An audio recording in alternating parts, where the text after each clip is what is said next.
Welcome, everyone. Welcome to the Unity of Reading Easter celebration. I'm Reverend Nancy Clark, spiritual leader. Today is, of course, Easter, April 12th, and our daily word is Easter Sunday. I recognize the risen Christ in family, friends, and my spiritual community. Early in the evening on the day of resurrection, Jesus, unrecognized, joins two of his followers as they journey from Jerusalem toward the nearby city of Emmaus. Accepting an invitation to stay and to share a meal, Jesus takes bread, blesses and breaks it, then gives it to his hosts. In that moment, their eyes are opened. They recognize Jesus, and he is alive in their hearts. He vanishes from their sight.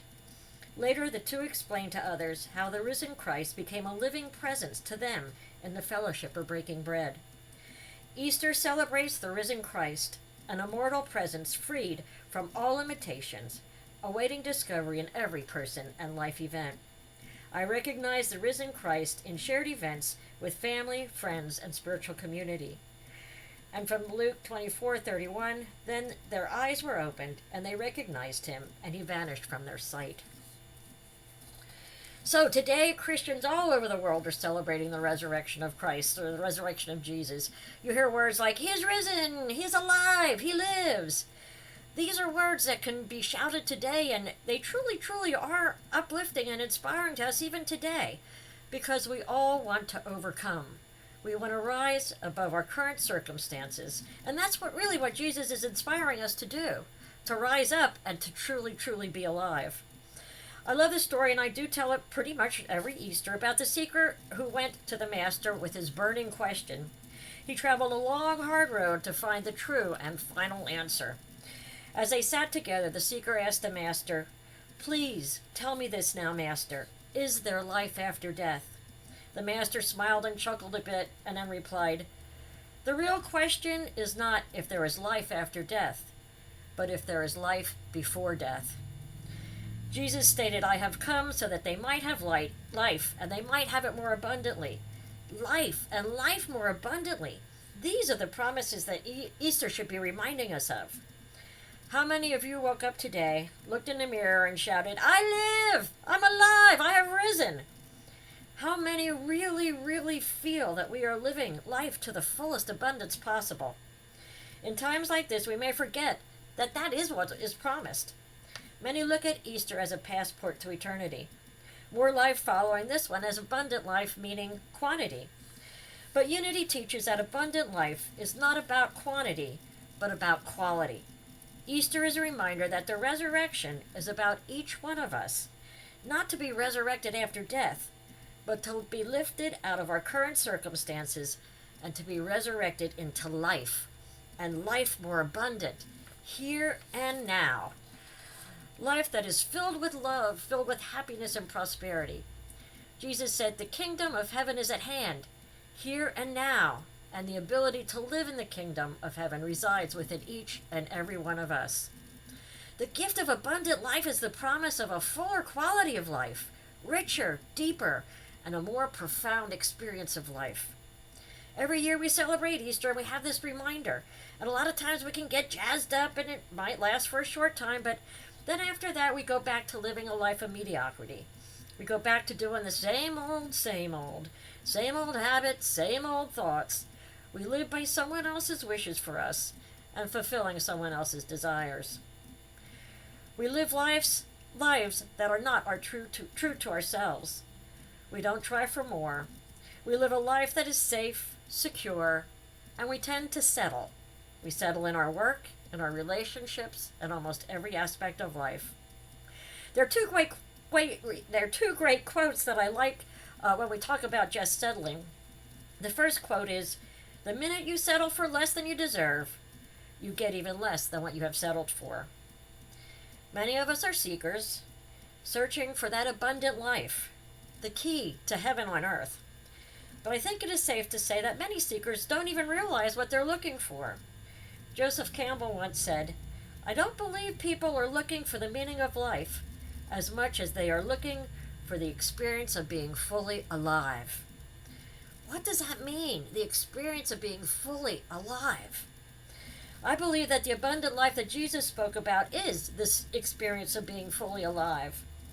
The second quote on settling is, When you accept the fact that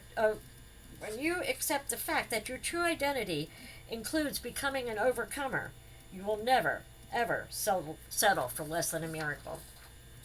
How many of us know that there's at least one area of our life that we are not living as abundantly as we could? So the question is why? Why, if we have this great gift of abundant life, why, if we have this great demonstration of overcoming, are we settling and not living a life more fully? Today, let's ask ourselves, am I really, really alive? Am I living a full and life of abundance and total fulfillment? We need to look at the Easter story for answers from our great teacher. Number one, we need to make space. I believe that we have been given this message over and over and really haven't applied it to life, so now life is helping us out and not giving us a choice. Universe is helping us create space. Create space has become a catchphrase of the times, meaning social distancing. I don't think that we realize this on an everyday basis, and I'm not talking about the situation we're currently in, but all the time. We don't realize how important creating space is. Think about the space between words and punctuation. With no space between words, we would have a continuous line of intelligible letters. Punctuation is used to create sense, clarity, and stress in sentences. Punctuation primarily helps to indicate the pauses. It creates space and allows for the emphasis of certain ideas or thoughts that are expressed in the text. Without that space in the sentence, it could have an entirely different meaning and it can lose its power. Similarly, space is important in music. Music is the space between the notes, is a quote attributed to French composer Claude Debussy, with jazz trumpeter Miles Davis famously expressing similar ideas several decades later. In a similar vein, graphic designers, whether it's for a printed page or for a website, speak of the value of white space, areas without text or images. That space, that pause, is where much of the power lies. The space between the nucleus and the electrons in an atom was once known to be, or thought to be, filled with empty space. However, we know that the space between the nucleus and the electrons is not empty space. It's filled with an electron cloud. It is filled with energy. In the space, the pause in life, is where we can restore and rejuvenate. And this is our energy source. It's time to re-examine what we mean by empty space, because it turns out that space is never truly empty. As scientists put it, it's actually full of a whole fistful of good stuff, including wave function and invisible quantum fields. We might say, in the space is the energy of God. We think we need to run around like crazy people all the time, having something to do. If we're really, to fulfill an abundant life, we have to be running around like crazy, doing something all the time, when the exact opposite is actually true. We need to first create a space. We need to create a space between activities so that we can savor those experiences and express gratitude before moving forward. We need to create space for silence. Our God power and energy resides in that silent space. Jesus always took time away. He created space between him and those around him so that he could get centered in the silence. What kind of priority have you made to make a space for silence in your life? Wayne Dyer wrote an entire book called Getting Into the Gap. He exclaims, perhaps the most elusive space for human beings to enter is the gap, or the space between our thoughts. When you attempt to clear your mind, usually the act of clearing your mind only leads to more thoughts. After that, thinking about what it would be like to be in the gap between our thoughts is just another thought. He wrote a whole book relaying this message, that our God power lies in that gap, that space where God can speak to us in the silence. As I said before, I believe that the situation we are in now is the universe telling us to use this time, when we are forced to create space, to realize that in the space, in the silence, is where we tap into our true power. Pascal once said, All of humanity's problems stem from man's inability to sit quietly in a room alone. According to Pascal, we fear the silence of existence. We dread boredom and instead choose aimless distraction. And we can't help but run from the problems of our emotions into the false comforts of the mind. How hard is it for you to sit in the silence? Can you enjoy the silence in a conversation? That pause when no one is talking, or do you feel the need to fill it up with words? Just remember, sometimes that silence and the gap in the conversation is the most powerful part of the interaction. Yet, we tend to want to fill it up with words. Many of us don't know how to stop and create a pause to connect to the same energy and source of life that created life. Before the resurrection, Jesus was in the tomb for 3 days, in the silence, in the pause. There was a pause in life. Just as winter begins a pause to the flowers and the trees. But in spring, after that pause is over, they come back fuller and with more beauty. It is a time to rejuvenate and then come back to life in fuller, more brilliant expression. That is the power of the silence and the pause. We need to realize also that the first step in creating the abundant life we so desire is to pause and make space for the silence. Second thing we need to do is to realize that everything that happens to us, all the circumstances in our life that we come across, are presented for our own growth, so that we can make the glory of God manifest within us. There's a story in John 9 that reads, "And as Jesus passed by, he saw a man which was blind from birth. And the disciples asked him, saying, 'Master, who did sin, this man or his parents, that he was born blind?' And of course, Unity defines sin as error in thought. So really they asked, who had that wrong thought which created this blindness? Jesus answered, 'Neither hath this man sinned, nor his parents, but that the works of God should be made manifest in him.'" Jesus healed his blindness, and so he was made blind so that the glory of God could manifest in him. I think especially in Unity, we tend to beat up ourselves and blame ourselves for creating certain situations and difficulties. And even though to some extent this may be true, we need to know that it's here for a purpose.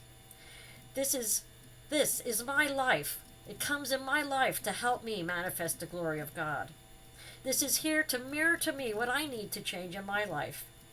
It feels like I'm stuck in this tomb, but I also know that the stone can be rolled away and I can overcome this. We need to take time in the silence to lift us up to a higher consciousness, to come to that realization. Too many times we allow little bumps in the road to stop us from truly, truly living that greatest life. It stops us from making our greatest transformation. When situations happen, life is calling us to expand and transform.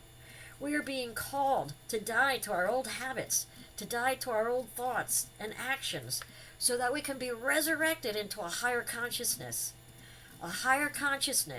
which will yield the abundant life that we so desire. Life is always, always calling us and guiding us to a higher calling, if we just take time in the silence and listen and heed to that calling. The Easter story is a great story of overcoming, of transformation, and a call to live life abundantly. This is our story. This is your story. What are you settling for that's keeping you in the tomb of mediocrity? What is the stone that needs to be rolled away so that you can be transformed into the Christ consciousness? What is it that you are becoming guided? What is it that you are being guided to become? What do you need to rise up above to live life more abundantly? So here's a little story. A DEA officer stopped at a ranch in Texas, and he talked to an old rancher. He told the rancher, "I need to inspect your ranch for illegally grown drugs." The rancher said, "Well, okay, but don't go in that field over there." And he pointed out the location.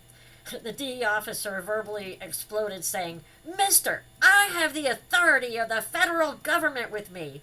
He reached into his rear pocket.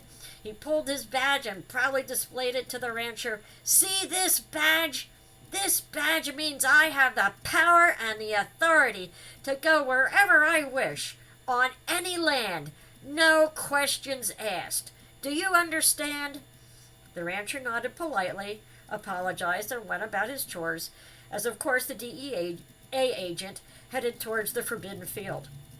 A short time later, the old rancher heard loud screams, looked up, and saw the DEA officer running for his life, being chased by the rancher's prize bull. With every step, the bull was gaining ground on the officer, and it seemed like it was likely to be gored before he reached safety. The officer was clearly terrified. The rancher threw down his tools, ran over to the fence, and yelled at the top of his lungs, "Your badge! Your badge! Show him your badge! Show him your badge!" Many of us are looking for the badge which gives us power and authority. We are looking for the badge of courage so that we can move forward without fear. The good news is, we don't need a badge to live life more fully, more abundantly.